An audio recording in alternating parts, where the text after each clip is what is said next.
You buy a bag of grain every week for that cow and you've never once stopped to ask why. Maybe $20, maybe 30, hauled home in the back of the truck, dumped into the feed bin, gone by Friday. And the cow keeps milking, so you keep buying year after year. And somewhere along the way, you started believing that's just what it costs to keep a family cow. The Amish never believed that. They've kept cows in milk for generations without ever setting foot in a feed store. And once you understand how they do it, you'll wonder why anybody's paying for grass that grows on its own. Stay with me, because by the end of this, you'll see the one piece of the whole system that ties it all together, and it's so simple it almost feels like cheating. If you grew up before everything came wrapped in plastic, before milk came from a jug with a barcode and a sell-by date, some of this is going to feel like coming home. There was a time when nearly every family that wanted milk simply kept a cow, and that cow didn't eat anything that came in a bag. She ate what grew under her own feet. She drank from a clean trough. She was milked by hand twice a day, morning and evening, rain or shine, and she gave back more than enough for a household, with extra left over for butter and cheese, and a little something for the animals out back. Nobody thought it was remarkable. It was just how things were done, and the Amish, bless them, never let go of it. While the rest of us were busy modernizing, they kept right on doing the quiet thing that works. You drive past one of their farms today, and you'll see it laid out plain as day if you know what you're looking at. A cow, a stretch of green divided into smaller stretches of green, a fence that moves, a barn with hay stacked to the rafters in summer's leftover sunshine. There's no grain silo towering over the place for one family cow. There's no monthly bill from the feed mill. There's just land, and an animal, and a person who understands how the two of them are supposed to fit together. Now, I want you to think about who actually benefits from you believing a cow needs bought grain, because somebody does. There's a whole industry built on the idea that you can't keep an animal healthy and producing without a sack of formulated feed, a supplement for this, a pellet for that, a protein blend with a fancy name on the bag. Every one of those bags is profit for somebody, and the easiest way to keep that profit flowing is to make sure you never learn the old way. The old way doesn't sell anything. The old way doesn't need a factory. The old way is a cow standing in good grass, and you can't put a price tag on that and stack it on a pallet. So the knowledge just quietly slipped away, not because it stopped working, but because there was no money in teaching it. The Amish kept the knowledge because they never let the money do their thinking for them, and the heart of the whole thing, the part everything else rests on, isn't some clever trick or a secret recipe. It's the pasture. It's the grass.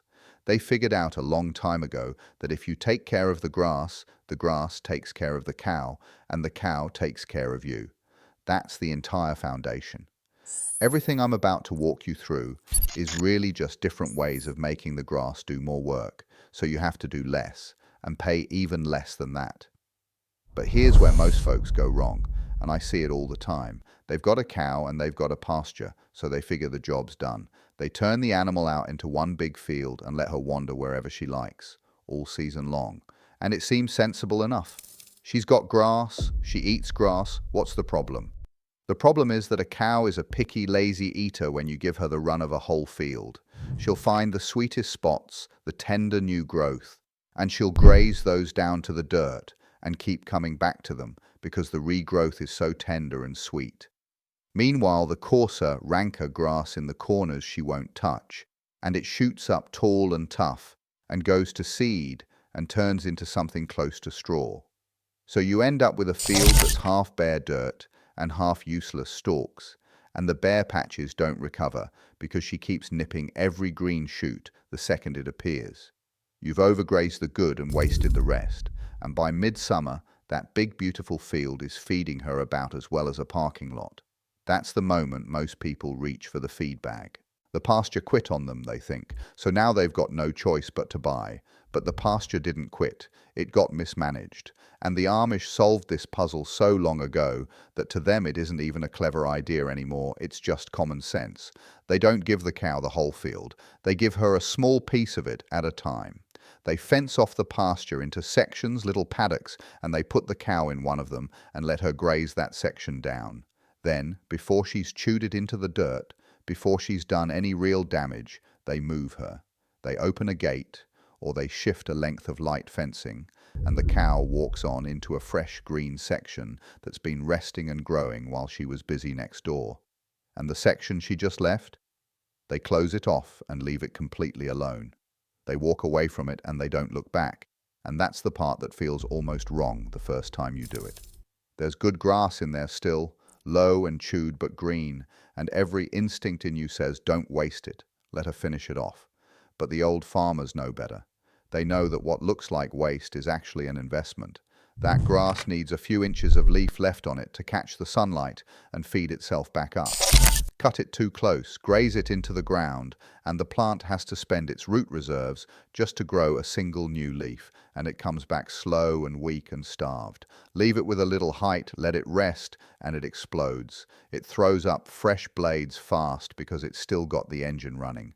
Give that rested paddock 2 or 3 weeks, sometimes 4, depending on the season and the rain, and it's a thick green carpet again, taller and richer than it was before, ready for the cow to come back around.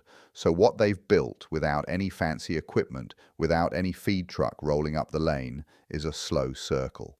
The cow moves from paddock to paddock to paddock, eating each one down just enough and then leaving, and by the time she's worked her way through all of them, the first one she started in is fully recovered and waiting. She's chasing her own tail around the field all summer, and the field is healing behind her the whole way. The grass never gets a chance to grow old and tough and seed out, because she keeps it nipped back into that young, leafy, fast-growing stage, which just so happens to be the stage where it's packed with the most protein and the most energy. That tender knee-high regrowth is the richest feed a cow can get, and it's free, and you grew it without lifting a finger except to open a gate. Now think about what that does compared to the one big field. In the open field, half the grass got wasted and the other half got hammered to death.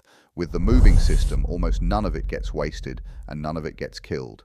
The same acre that fed a cow poorly for 2 months can feed her well for 5 or 6, because you've turned it from a place she grazes into a thing that grows.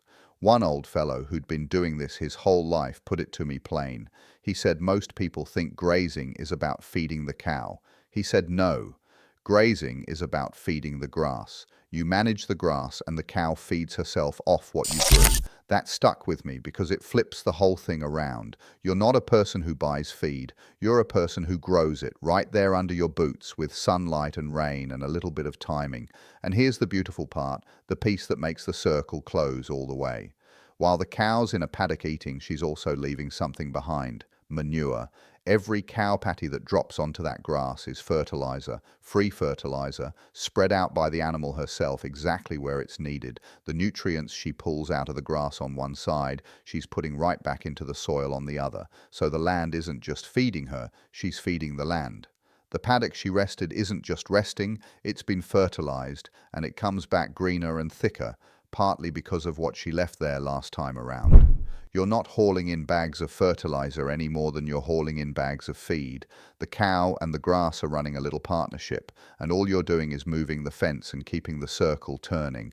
I watched this happen on a place one dry July, the kind of July where everybody else's pasture had gone brown and crispy, and the feed bags were stacking up in barns all over the county. And this one family's paddocks were still green. Not all of them, mind you.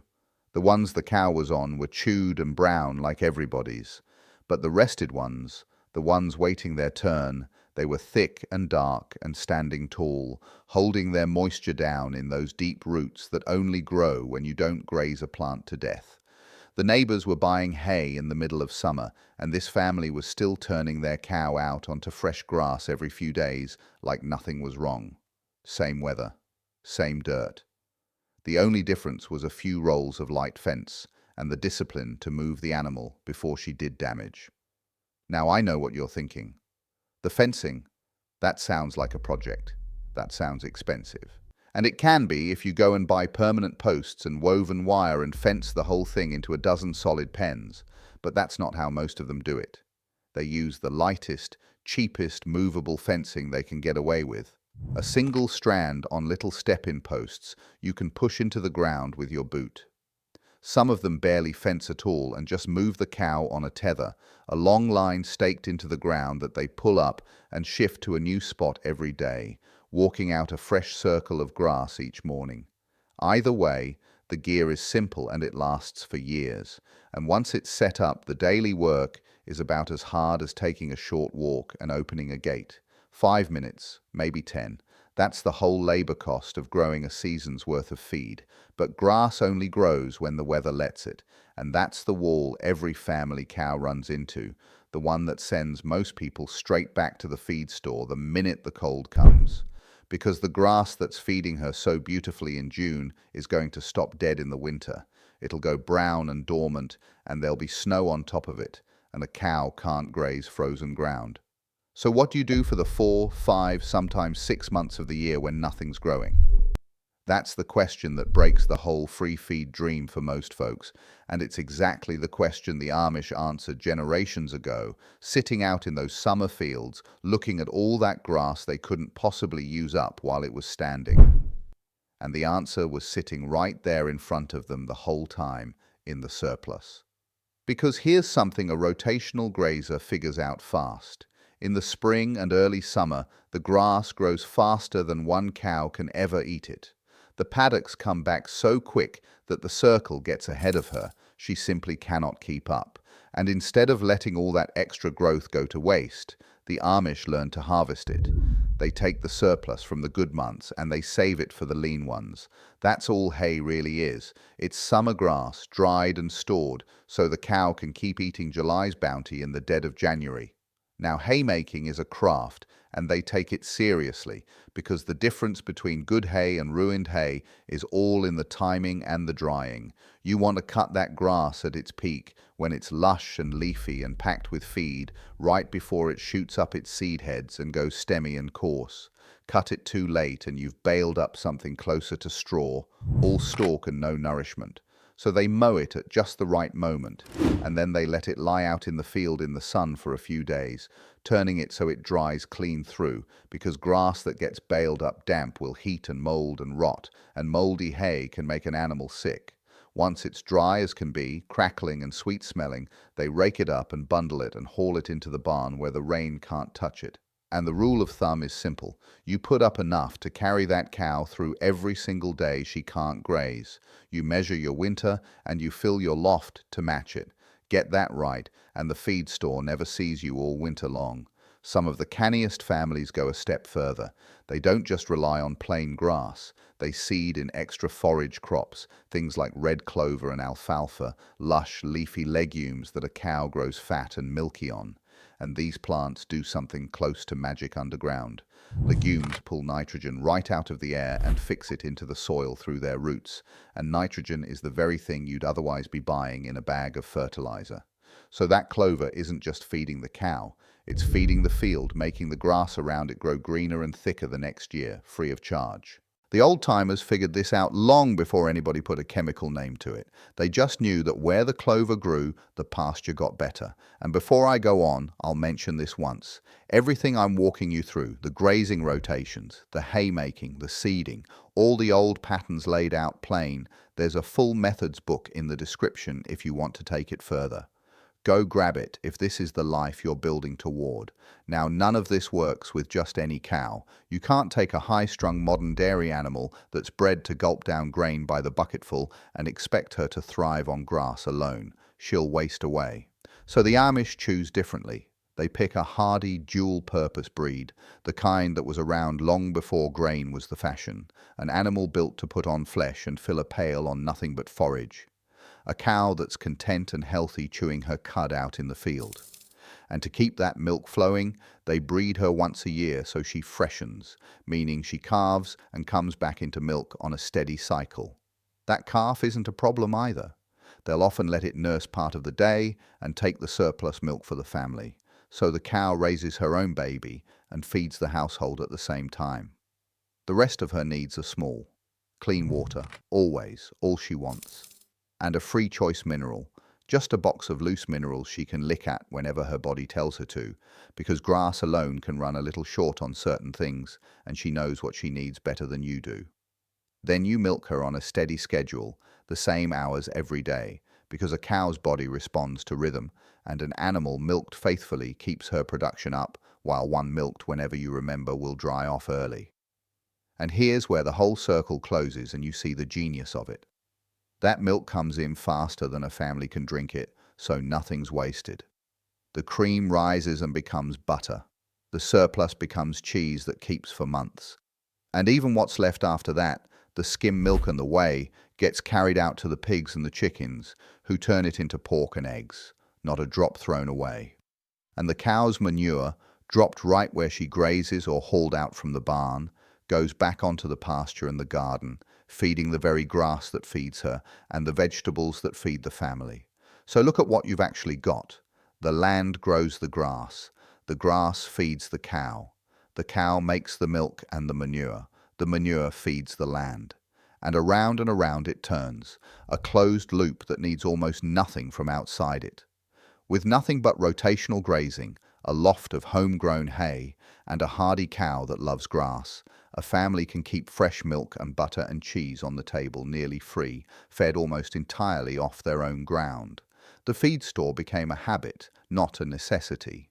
Convenience sold us the bag of grain and let us forget the field was already growing everything we needed. So now I'm curious about you.